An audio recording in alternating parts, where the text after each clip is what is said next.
ओह, आह, आह, आह, आह, आह। आ गए आप? कहाँ गए थे आज सवेरे सवेरे? तैयार होके सज धज के बिल्कुल रेडी शेडी होके कहाँ? आह, अरे भाई, एक बात बता, तुम पत्नियों की आखिर प्रॉब्लम क्या है? सुबह जल्दी उठ जा। तुम सुबह जल्दी क्यों उठ गए थे? अगर देर तक सोते रहो तो तुम देर तक सोते रहते हो, आलसी हो गए हो।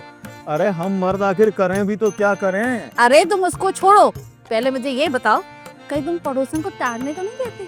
अरे नहीं, वो तो 4-5 दिन से बाहर गई हुई है। क्या तुम्हें ये भी पता है कि वो यहाँ पर नहीं है? अरे नहीं, तो मेरा मतलब वो नहीं था। अरे सुनो, सुबह सुबह क्यों किसी विवाद को पैदा करती हो?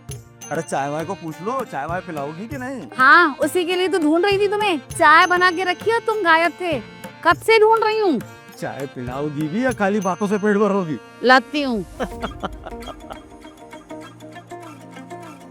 ये बीनी अभी ना। अरे सुनते हो? अब क्या हुआ? अदरक कूटूं क्या अंदर आके? अरे हाँ, ये अदरक कूटेंगे। अच्छा रुको, मैं ही आती हूँ। हाँ, आ जा। अरे सुनो, कुछ सुना तुमने? अब क्या हो गया?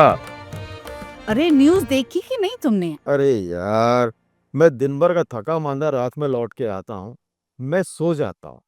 हाँ, सुबह पेपर पढ़ लेता हूँ, उससे जितना मालूम होना होता है हो जाता है। तुम्हें पता भी है न्यूज़ में क्या दिखा रहे हैं? क्या? अरे वो ना पहाड़ों पे बच्चे सेल्फी लेने गए थे, उनका बैलेंस बिगड़ा, वो गिर गए पहाड़ी से नीचे।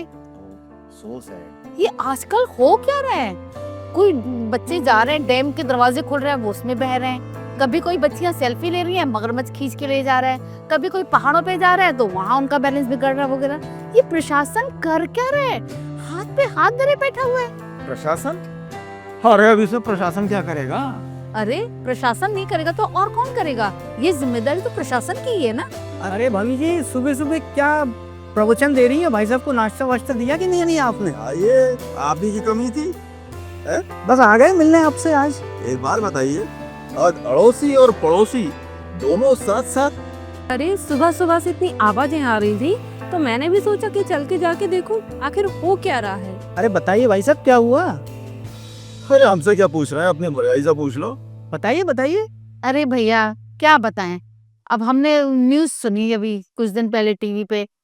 कोई बच्चे पहाड़ों पे जाके सेल्फी लेते हैं तो उनके पैर स्लिप हो जाते हैं तो वो मर जाते हैं बेचारे। कोई तो तालाब के बीचों बीच ले जाता है तो उनको मगरमच्छ ले जाता है। कोई डैम पे जाता है तो डैम के दरवाजे खुल जाते हैं तो वो बह जाते हैं। ये आखिर प्रशासन कर क्या रहा है? आखिर ये जिम्मेदारी किसकी है? नहीं क्यों भाई, अपने हाथ से हो रहे हैं? बिल्कुल सही आपका कहना। और कोई इंतजाम ही नहीं है प्रशासन के। इतनी घटनाएं होने के बाद भी ध्यान नहीं दे रहा प्रशासन। अरे मेरे प्यारे मित्रों, मुझे एक बात बताओ, अरे प्रशासन ने इतने बड़े बड़े बोर्ड वहां पर क्यों लगा कर रखे हैं? उस पर लिखा हुआ है डेंजर, खतरा है, मत जाइए। तो मतलब आपका कहना है ये बोर्ड लगा दिए, जिम्मेदारी पूरी हो गई। और जो पढ़ा लिखा नहीं है वो कैसे पढ़ेगा? जवाब दीजिए। अच्छा, अब मुझे एक बात बताओ, बिल्कुल सोच समझ के, हमारे हिंदुस्तान की पॉपुलेशन कुल कितनी है? 150 करोड़? पक्का? हाँ पक्का। मैं भी मान लेता हूँ 150 करोड़। अच्छा, हमारे हिंदुस्तान में टोटल पुलिस कितनी होगी? 30 लाख? 30 लाख? हाँ मैं एक अनुमानित 50 लाख मान लेता हूँ। ठीक है। अब ये बताइए कि क्राइम को कंट्रोल करने के नजरिए से क्या हर घर के सामने एक पुलिस वाला बिठा सकते हैं आप? संभव तो नहीं है। संभव नहीं है ना। लेकिन आप जैसे समझदार लोग ये भी कल को मांग कर सकते हैं कि हर घर के सामने एक पुलिस वाला बिठाइए। सुरक्षा की दृष्टि से हर घर के सामने हम एक पुलिस वाले को नहीं बिठा सकते, तो इसका क्या मतलब? हिंदुस्तान में क्या क्राइम बढ़ गया? नहीं, वो जो पुलिस है उसने पूरे 140 करोड़ की पॉपुलेशन के बीच क्राइम को कंट्रोल करके रखा हुआ है। समझ में आ रहा है आप लोगों को कुछ? तो जिस तरह सुरक्षा की दृष्टि से हर घर के सामने एक पुलिस वाले को हम नहीं बिठा सकते, जरा सोचिए, ये हमारा भारत देश है, हर राज्य में इतनी ज्यादा खूबसूरती है, लोग अपने आप उस तरफ आकर्षित होते हैं और घूमने के लिए चले जाते हैं। और बारिश के मौसम में तो मैक्सिमम ऐसा होता है।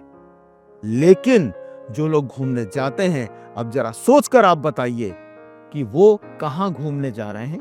पिकनिक स्पॉट पर तो ठीक है, शासन प्रशासन पूरी व्यवस्थाएं करता है, लेकिन जो यंगस्टर हैं या कई आप जैसे सज्जन लोग भी मौजूद हैं जो ये गलती करते हैं। अब आप जंगल के बीच में कहीं झरना गिर रहा है, किसी ने बता दिया, आप वहां पहुंच गए। कहीं और खाई में आपको मालूम चला, आप वहां पहुंच गए, किसी और स्पॉट पर चले गए। जरा सोचिए, इतना बड़ा मध्य प्रदेश, उत्तर प्रदेश, पूरा का पूरा हिंदुस्तान, प्रशासन आपकी सुरक्षा के लिए कहां कहां आदमी खड़े करेगा, कहां कहां। और अगर अब आज मैं आपसे कहूं कि आप लोग जागरूक नहीं है, पढ़े लिखे होने के बावजूद आप अनपढ़ हैं, तो आपका ईगो हर्ट हो जाएगा। क्यों हो जाएगा?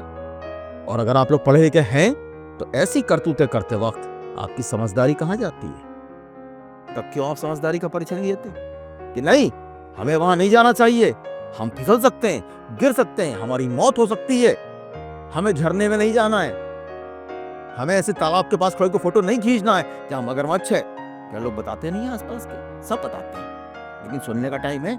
आप अपनी मस्ती में इतना चूर होते हैं कि आपको कुछ दिखाई नहीं पड़ता, बस एंजॉय एंजॉय और एंजॉय। और जब उसका रिजल्ट इस तरह सामने आता है मौत के रूप में, मौत दुखदाई होती है, सबके लिए होती है, लेकिन जब ऐसा रिजल्ट सामने आता है तो दोष देने के लिए प्रशासन है।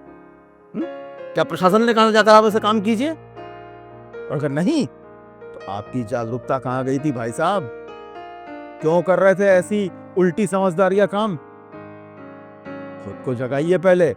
हर बात के लिए प्रशासन का मुंह ताकना और प्रशासन पर आरोप लगाना छोड़ दीजिए।